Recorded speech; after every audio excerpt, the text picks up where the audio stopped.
Hey, what's going on, everybody? It is. Well, I can't check my phone, but I'm pretty sure it's about 11 o'clock at night.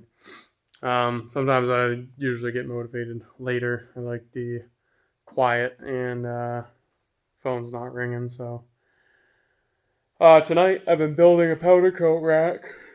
So I got my powder coat gun. The oven's been wired up a while back. This is a 5x5x8 oven.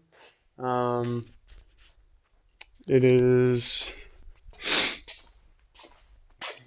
a creative coating solution. So picked up a lot of these. These are all drops I picked up. So I paid by weight. These weren't full length. So I built this based off the longest pieces. I ordered steel casters so that nothing melts um, or gets tacky like rubber or plastic. But upon getting the oven, I guess I never really measured it. I assumed 5x5x8 would be the inside dimensions, but it turns out that is outside. So it is a little bit smaller. So I had to build the rack 48 inches wide, and I think I did 54 inches deep. And then when I did my top rails, I wanted to make sure I didn't run into the coils or the heating elements. So when I'm going to end up having to make I want to make some kickers at 45 out, just so in case the rack's loaded, and my wife or I or whomever at the time is powder coating is pushing in, it'll kind of deflect it around. And these are not expensive to replace, probably like 50 to 75 bucks.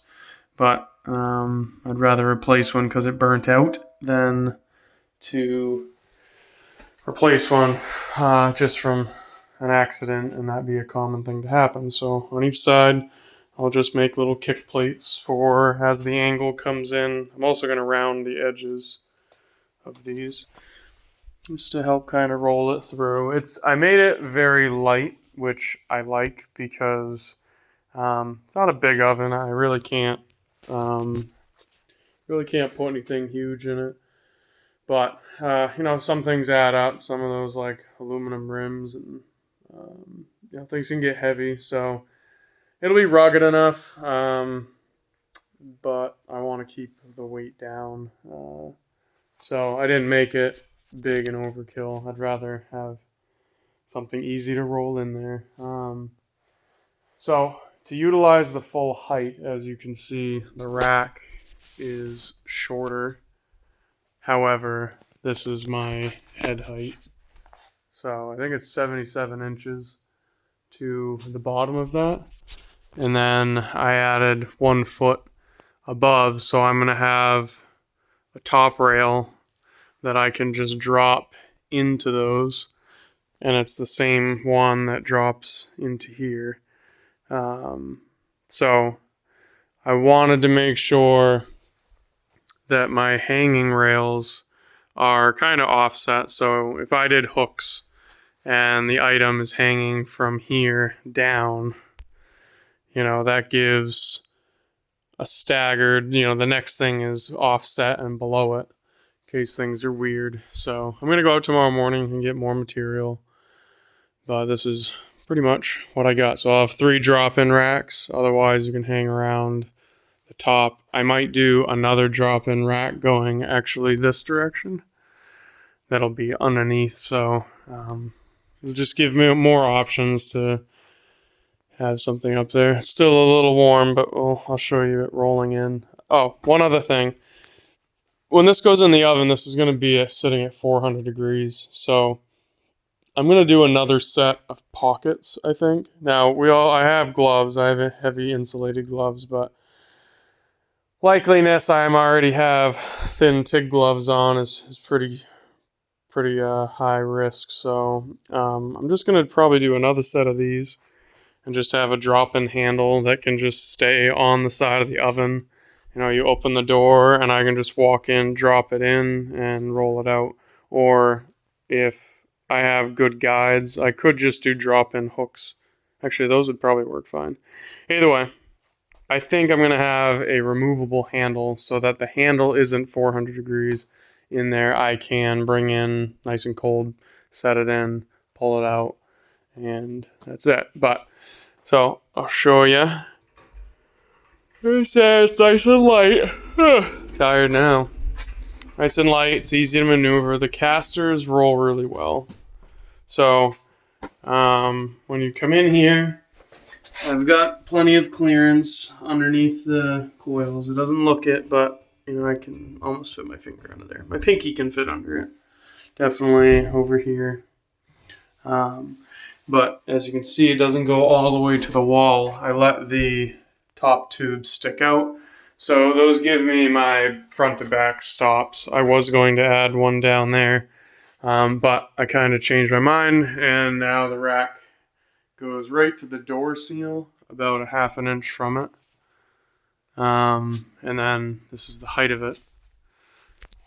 So all in all, I'll have some options for being able to hang stuff. I like that it took up all the room.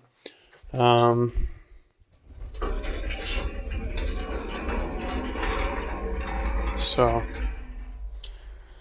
that is that for tonight. I'm gonna go out, like I said, get some more of that tubing. I thought I had more of it, and now I'm looking around the shop and I can see where I've used it and never realized how much I was using. But that was for the table, so as it moves around, this can just pivot. So another fun project I've been working on. It's not fun. I hate wiring. The excavator has been getting a sound system, so I unfortunately can't play any music out of it. Ugh. Actually, yeah, I can. There is a radio. Actually, well, there is. Anyways, I won't do it now. I'll do a separate video on it. Those are two new 4x4 speakers. Yes, I put Samsung upside down because the plastic holes were broken and I'd already mounted the speaker. Actually, not going to come up with a stupid excuse. I totally put the speaker in upside down. I didn't want the wires coming up and then looping to go back down, so I just flipped it. I don't care. These came out of an old car I had. Turns out, those sound really nice. These are probably from the 90s, but they have mini sub in the top. At least that's what I would call it. Air can move in and out of the box. 4-inch tweets on the top. So I got two of those, and I've got an 8-inch sub, Roxford Fosgate, and I got a new radio deck. I'm not going to hook anything into the plastic and cover it, make it all neat until I know everything works the way I want it. So, my big mistake was 24 volt system. So, that's a 12 volt sound system I was trying to hook into it. And I kept putting the amps in a safe mode. I was like, what's going on? And it didn't dawn on me because it already had a radio in it that worked. And I'm like, what? Like, I don't get it. And then I took out the rat's nest of electrical, undid all the tape, and boom, there was mini little reducers from 24 volt, 12 volt, just for the radio. So I ordered a 1000 watt, so that'll be able to run the amp and all of the speakers. It was like, I don't know, it was probably like $38 on Amazon, so I ordered that. And we're gonna be rocking and rolling in the excavator. So I bought a radio, but we were unaware of the old radio. We thought it wasn't a remote wire that was on it, but it turns out it was. I actually used the old wiring harness on the brand new radio I just got. And came with directions, so I had something to read. And yep, that was a remote wire. And the reason why the whole thing didn't work was because it's 24 volt to 12. So didn't need to buy that. But that again, that was like $36. So the only thing I bought is the reducer, converter, and the head deck. I figured I'd put in, just leave that one in it. And I'll save the old one. It's good for something else. But everything else I've had, every time when I was younger, I had sound systems and everything. And every time I sell a car, I'd strip it. I mean, if it had aftermarket headlights, I'd take those out of it and put stock ones in it. If they came with it. I didn't spend any money to then get rid of it. But oh yeah, I would pull every single wire I could. I'm looking at it now going, why do I have all these like 8, 16-inch, 24-inch pieces of wire? Because I took everything. I'd usually buy vehicles that already had the systems in it. I'd use the vehicles and then sell them and keep all of the stuff. So I have piles of subs.